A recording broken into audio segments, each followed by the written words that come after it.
Hello दोस्तों, इससे पहले की वीडियो में हमने क्लोजर प्रॉपर्टी देखी थी। ठीक है, क्लोजर प्रॉपर्टी हमने पढ़ी थी होल नंबर्स के केस में, इंटीजर के केस में और रेशनल नंबर के केस में। इसके अलावा हमने रेशनल नंबर भी समझ लिए थे कि रेशनल नंबर क्या होते हैं। तो ये हमारा कॉन्सेप्ट जो था क्लोजर प्रॉपर्टी का वो फिनिश हो चुका है। अगर आपने वो वीडियो नहीं देखी हो तो जाकर वो देख लीजिए, वरना आपको ये प्रॉब्लम करेगा। ओके, तो इस वीडियो में हम बस कम्यूटेटिविटी प्रॉपर्टी को समझेंगे। ओके, तो कम्यूटेटिव प्रॉपर्टी जो है पहले हम देखेंगे किसकी केस में, होल नंबर्स के केस में।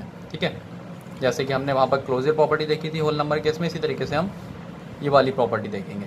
ओके, अब देखिए होल नंबर केस में कम्यूटेटिविटी प्रॉपर्टी क्या होती है। पहले ये समझ लीजिए कम्यूटेटिव प्रॉपर्टी क्या होती है। अब मान लीजिए अगर हम कोई 2 नंबर्स लेते हैं, मान लीजिए एडिशन कर रहे हैं, कोई 2 नंबर लेते हैं, जैसे होल नंबर है, जैसे 0 हमारा एक होल नंबर है, 7 भी हमारा एक होल नंबर है। तो अगर हम 0 और +7 लिखें तो हमारा आंसर क्या आएगा, 7 आएगा, जाहिर सी बात है। अब अगर मैं इसको रिवर्स करके लिख दूं, मान लीजिए मैं 7 + 0 करके लिखूं, तब भी आंसर क्या आएगा, 7 ही आएगा।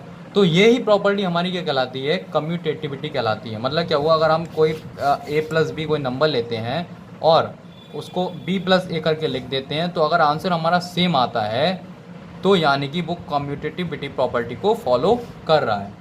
ठीक है, तो ये हमारे क्या है, अब होल नंबर केस में, एडिशन केस में कम्यूटेटिविटी प्रॉपर्टी फॉलो हो रही है। तो एडिशन इज कम्यूटेटिव।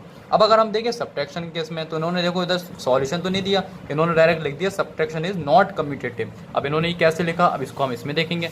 ओके, मान लीजिए हम फिर से अगर कोई 2 नंबर ले लेते हैं। देखिए यहाँ पर हमने लिया 3। ओके, अब हम मान लीजिए हम माइनस कर रहे हैं, 3 में से 2 गया, तो हमें क्या मिलेगा, 1 मिलेगा। अब अगर हम इसको रिवर्स करते हैं, जैसे मैंने यहाँ पर ए, ये बी है, तो मतलब ए में से बी माइनस करा तो 1 मिल गया। अब अगर मैं बी में से ए माइनस करूँ, यानी कि 2 मैंने लिया पहले, ठीक है, अब 2 में से मैं माइनस कर दूँ 3 को, तो मुझे आंसर क्या मिलेगा उस केस में, -1 मिलेगा। तो क्या 1 और -1 सेम है? अब आप कहेंगे क्या 1 और -1 सेम नहीं है। तो यहाँ पर हमें सेम आंसर तो मिला नहीं। अगर सेम मिल जाता, यहाँ पर भी 1 आता, यहाँ पर भी 1 आता, तो हमारा कम्यूटेटिव प्रॉपर्टी फॉलो हो जाती, पर यहाँ पर फॉलो नहीं हो रही है। तो सब्ट्रैक्शन केस में क्या होता है, कम्यूटेटिव प्रॉपर्टी फॉलो नहीं होती है। इसी वजह से इन्होंने लिखा सब्ट्रैक्शन इज नॉट कम्यूटेटिव। अब थर्ड देखिए मल्टीप्लिकेशन। मल्टीप्लिकेशन में इन्होंने लिखा है मल्टीप्लिकेशन इज कम्यूटेटिव। अब ये कैसे होता है, देखिए इसको भी समझते हैं। अब देखिए, अब फिर से हम क्या है 2 नंबर्स लेते हैं। 2 नंबर्स हमारे क्या है, 2 और 3 ले लेते हैं। ओके, पहला हमारा 2 है, दूसरा क्या है 3 है। तो अगर हम 2 को इनकी मल्टीप्लाई 3 से करेंगे तो भी हमें 6 मिलेगा। और अगर मैं इसका मतलब पैटर्न चेंज कर दूं, रिवर्स कर दूं, इनको 3 × 2 कर दूं, तब भी क्या मिलेगा मुझे, 6 ही मिलेगा। मतलब हमें वैल्यू सेम मिलेगी। तो वैल्यू अगर सेम मिल रही है तो इसका मतलब क्या हो रहा है, वो कम्यूटेटिव प्रॉपर्टी को फॉलो कर रहा है। ठीक है, तो मतलब मल्टीप्लिकेशन भी क्या है, कम्यूटेटिव है। लेकिन अब डिवीजन के केस में देखते हैं। देखिए अब मान लीजिए हमने क्या लिया, 6 लिया, 6 के हम डिवाइड कर रहे हैं 3 से, तो 6 की जब हम डिवाइड करेंगे 3 से तो हमें क्या मिलेगा, 2 मिलेगा। ओके गुड, अब 2 मिला यहाँ पर। अब अगर हम क्या 3 की डिवाइड करें 6 से, तो क्या हमें 2 मिलेगा, नहीं मिलेगा। उस केस में हमें मान ले मिलेगा 1/2, यानी कि अगर 1/2 मिल रहा है मतलब 0.5। क्या अब ये दोनों वैल्यू सेम है, तो आप कहेंगे नहीं है सर। तो जब ये सेम नहीं है तो फिर ये कम्यूटेटिव प्रॉपर्टी को फॉलो नहीं कर रही है।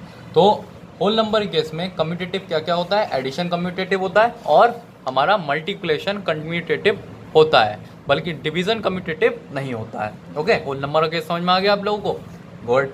अब देखते हैं इंटीजर के केस में। अब इंटीजर का केस भी बहुत सिंपल सा है। देखिए एडिशन के केस में देखते हैं। देखिए मान लीजिए हमने कोई भी 2 नंबर ले लिए, जैसे मान लीजिए, देखिए जल्दी से 2 है, ओके, और हमारा कोई दूसरा नंबर हमने ले लिया, मान लो क्या 3 लिया।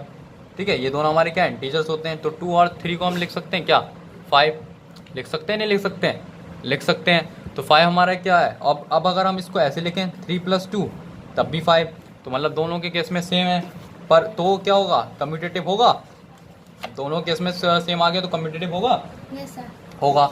अब अगर इसकी केस में अगर हम देखें इंटीजर केस में, जैसे मान लो एक नंबर हमने लिया था क्या 2 ले लेते हैं। ठीक है, इंटीजर्स कह रहा है तो इंटीजर्स तो कुछ भी हो सकते हैं। दूसरा नंबर हम ले लेते हैं -3। ओके, अब इन दोनों को प्लस करते हैं। ठीक है, तो हमारा आंसर क्या आएगा, 2 + -3, यानी कि 2 में से 3 गया, कितना बचा, -1। यस सर, ओके, अब अगर हम क्या है इसका उल्टा कर देते हैं, उल्टा कर देते हैं मतलब क्या, -3 इधर लिख देते हैं और +2 लिख देते हैं, तब भी क्या मिलेगा हमें, -1 ही मिलेगा। मतलब वैल्यू सेम है दोनों। तो इस केस में एडिशन केस में क्या होगा, इंटीजर के केस में और एडिशन केस में कम्यूटेटिविटी प्रॉपर्टी फॉलो हो जाएगी। ओके गुड, इतना समझ में आया होगा आप लोगों को। अब अगर हम देखते हैं सब्ट्रैक्शन के केस में, तो सब्ट्रैक्शन के केस में अगर हम बात करें, जैसे मान लीजिए हमने 2 नंबर ले लिए, कोई 2 नंबर चलिए यही ले लेते हैं। जैसे हमने 2 लिया, पहला नंबर है, दूसरा हमारा मान लीजिए कि हमारा इंटीजर का -3 है। ओके, अब इसको हम माइनस कर रहे हैं, तो अगर 2 माइनस माइनस का 3 कर रहे हैं तो यानी कि ये माइनस माइनस प्लस हो जाता है, तो प्लस आएगा, प्लस ये 3 आएगा, तो 2 3 यानी कि 5 आ गया। ओके, तो यहाँ पर तो ये आ गया आंसर। अब अगर हम इसको ऐसे लिख दें, जैसे मान लीजिए -3। ओके, अब हम क्या करेंगे, अब माइनस करना है हमें, किससे माइनस करना है, 2 को माइनस करना है। तो -3 और -2 इजिकल टू क्या होगा, 5, और 5 भी किसका होगा, माइनस का, एडिशन का नहीं, माइनस का 5 आएगा, क्योंकि साइन क्या होगा, भले ही प्लस तो हो जाएगा लेकिन साइन नेगेटिव का ही रहेगा। तो इस केस में क्या होता है, कम्यूटेटिव प्रॉपर्टी फॉलो नहीं करेगी, क्योंकि वैल्यू हमारी अलग अलग आ गई। ओके, तो इंटीजर केस में और सब्ट्रैक्शन केस में ये कम्यूटेटिव प्रॉपर्टी नहीं करेगी। एडिशन केस में तो करेगी लेकिन सब्ट्रैक्शन केस में नहीं कर रही है। अब तीसरी देखते हैं मल्टीप्लिकेशन के केस में। मल्टीप्लिकेशन के केस में देखिए कैसे होता है। अब मान लीजिए 2 × 3 लेते हैं, और अगर हम ले लें इसी तरीके से 3 × 2, या फिर आप लगा लीजिए -2 × 3 और 3 × -2, तो हमें यहाँ पर भी -6 मिलेगा और यहाँ पर भी -6 मिलेगा, मतलब सेम वैल्यू मिलेगी। तो सेम वैल्यू मिल रही है, मतलब कम्यूटेटिव प्रॉपर्टी फॉलो हो रही है। अब अगर हम देख लें डिवीजनिंग केस में, तो डिवीजनिंग केस में क्या होगा, मान लीजिए हमने लिया यहाँ पर नंबर कोई भी 2 लिया। ओके, 2 की हम डिवाइड करते हैं, 2 मत लीजिए, यहाँ पर लीजिए 6 की डिवाइड करते हैं मान लीजिए हम 3 से।